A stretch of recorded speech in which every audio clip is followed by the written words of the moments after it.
Hey, what up everybody? This is Stevie Breach coming to you. Tonight on the WWE Network, I watched a Monday Night Raw from October 8th of 2012. This was headlined by CM Punk versus Vince McMahon. This was probably Vince McMahon's last wrestling match. I think that he did climb in the ring once on Monday Night Raw, and I was screaming out, don't ring the bell, don't ring the bell, because I always said that I was very honored to say that I saw, Vince McMahon wrestle his last match. Seeing him wrestle at WrestleMania 26 against Bret Hart, and then seeing him wrestle in this surprise match on Monday Night Raw against CM Punk. It was very, very surprising. I remember, basically, WWE had been getting their butts kicked in the ratings by Monday Night Football, and just basically they needed to pull something out of their hat in order to make sure that they were going to be able to pull a good rating on this night. And that was the reason why they went to the well with Vince McMahon at this time. They were grooming Ryback to be the main eventer, to try and save the day. John Cena had an injury. He's wearing some sort of a cast on his arm that looks like basically like Spider-Man webbing, is basically holding it together. And he's at the show after taking a week off. He talks about how the fact that he wasn't there last week, but he's glad to be back in Sacramento. Mentions about taking AJ Lee on a date to In-N-Out.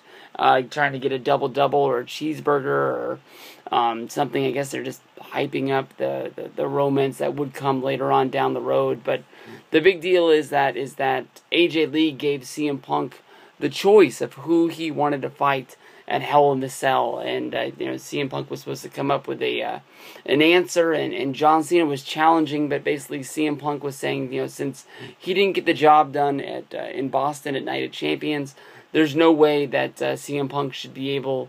There's no way that John Cena should get another match in order to do it. So basically, he's mulling over who is going to get the shot at Hell in the Cell. And basically, the one reason why they think they were doing this angle is because they were trying to figure out, was John Cena going to be able to be well enough to get into the ring and wrestle at Hell in the Cell.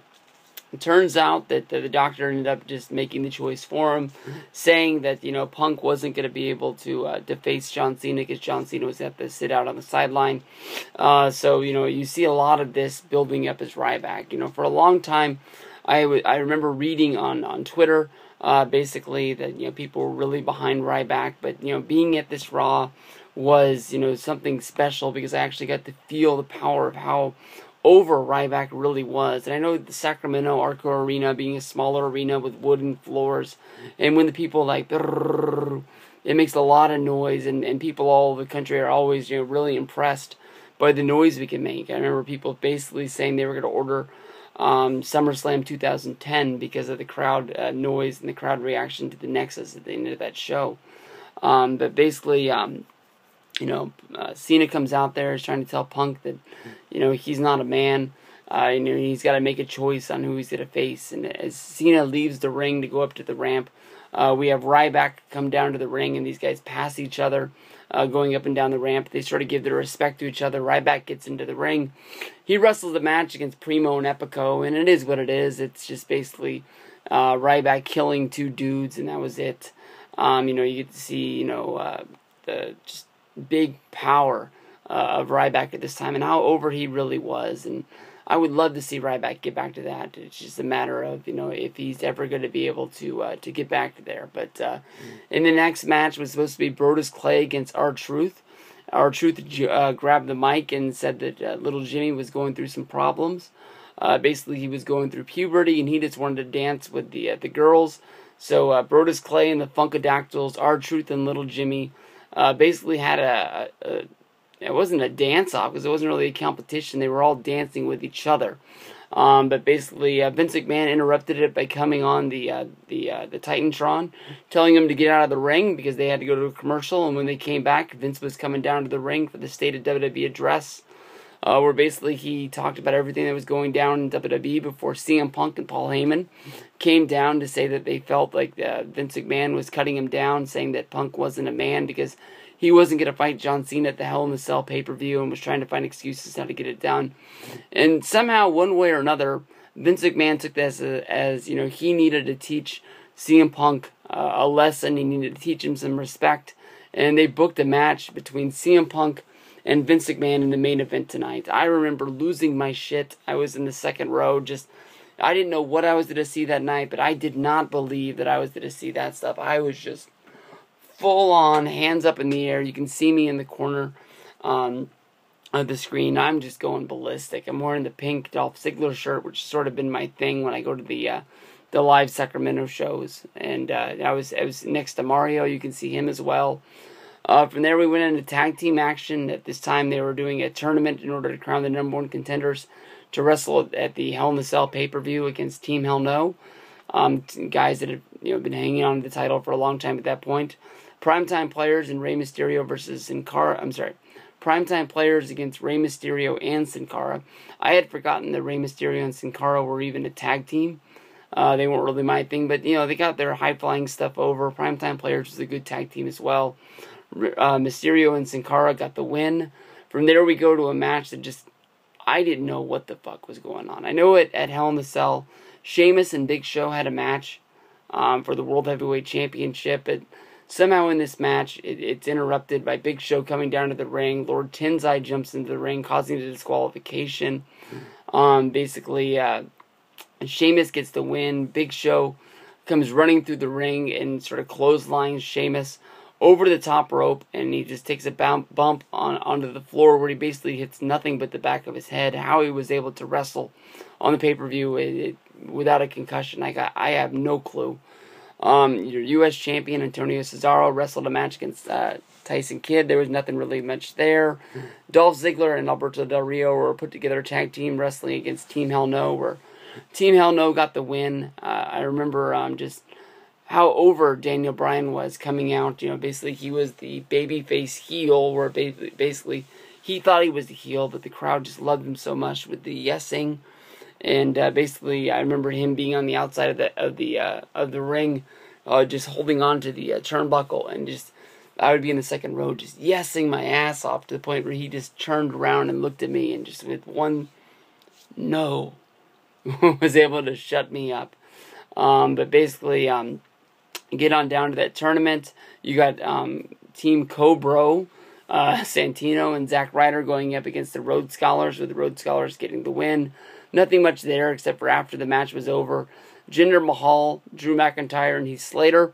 I believe this was the debut, or it was very soon after the debut of Three-Man Band, them coming down and just beating those guys up with the run-in and just getting it over.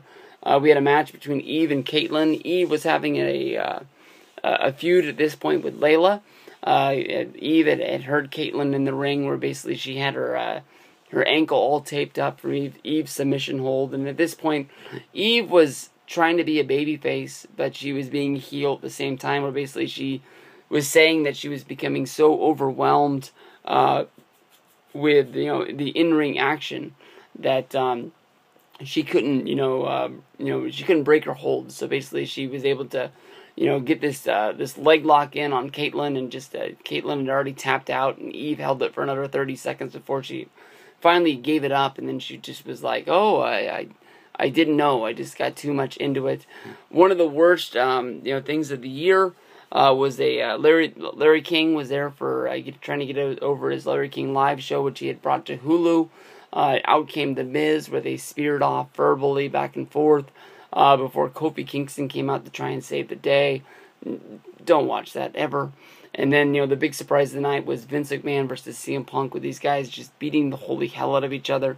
You would think that there is no way in the world that the older Vince McMahon would be able to hold his own up against CM Punk, who is the WWE champion at this time. But basically, Vince is able to, get beaten down in this match, but he's able to counter out of everything that CM Punk does, just so he never, really loses the match. But we see these guys, basically go through the announce table on the outside, fight all around, where the announcers are, get back in the ring, hit each other with kendo sticks, and when CM Punk does get the upper hand in this match, and it just seems like it's getting out of hand, Ryback comes running down to the ring in order to hit CM Punk with the shell shock. CM Punk is able to get out of the ring and make way, like he's going to make his way up the ramp to escape to safety, where John Cena comes down. Because he has the arm cast, and because he's barely able to move his left arm, he throws one of the weakest right hands into CM Punk's gut. and sort of scoops him back into the ring. CM Punk's able to escape once again, where he runs all the way up to the top of the stands. This is where he gets into the altercation with the fan, where he punches the wrong fan, which was trying to steal his title at that time. From there, CM Punk is in the stands. Vince McMahon is, calling out to him, saying, creep, next week you have to make your decision. You're either going to fight Cena or you're going to fight Ryback, and that's the way it's going to be. Honestly, I liked the way Monday Night Raw, the 3-hour show, was put up onto the WWE Network. It wasn't the Hulu version because it was over 90 minutes. This actually was just a tad under 2 hours and 15 minutes. But this was a very good Raw. I was very highly entertained. Honestly, I was looking for myself a lot, or listening for when I knew I was doing chants in the crowds. But this was a fun way to getting into doing the Raw rewinds. Basically just watching the older Raws. I don't know that I'm doing a lot of these. I know that I watched a 93 Raw a little bit ago that I need to make a review on as well. But WWE Network, always good, always fine. It's always easy to find an entertaining thing to watch tonight. But that's the Raw report for October 8th. CM Punk versus Vince McMahon.